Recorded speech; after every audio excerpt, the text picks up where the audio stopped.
የኤርትራ መንግስት ራሱን ችሎ ወደ ሙሉ ጦርነት የመግባት ፍላጎትም አቅምም አለው ብዬ አላምንም ሲሉ አቶ ጌታቸው ረዳ ተናግረዋል።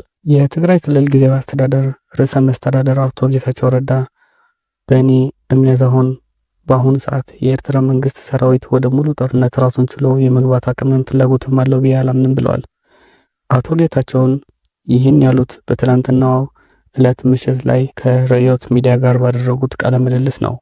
ጊዜያዊ መስተዳደሩን ባሳለፍነው ሳምንት አዲስ አበባ በመገኘት በሰጡት መግለጫ ላይ የፌዴራል መንግስት ዝም ብሎ መመልከት የለበትም የሚል ሀሳብ ማንሳታቸውን ይታወሳል።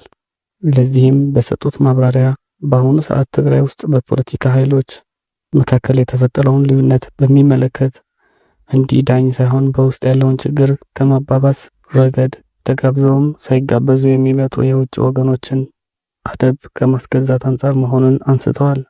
በ5 ወራት በፊት በኢትዮጵያና በኤርትራ ድንበር መሃል ያሉትን አካባቢዎች መቆጣጠር ያለበት ኃይል በተግባር የለም ብለዋል። በፕሪቶሪያው ስምምነት መሰረት በትግራይ ውስጥ ያሉ መከላከያ ውጪ የተያዙ አካባቢዎች ነፃ ማውጣት ግዴታ አለበት። በእኔ እምነት በአሁኑ ሰዓት የኤርትራ መንግስት ሰራዊት ወደ ሙሉ ጦርነት ራሱን ችሎ የመግባት አቅምም ፍላጎትም አለው ብዬ አላምንም። ነገር ግን መከላከያ ሶስተኛ ወገን የሚጋበዝበትን መንገድ ማስቆም አለበት በሚል እሳቤ ያነሱ መሆናቸውን ጠቅሰዋል።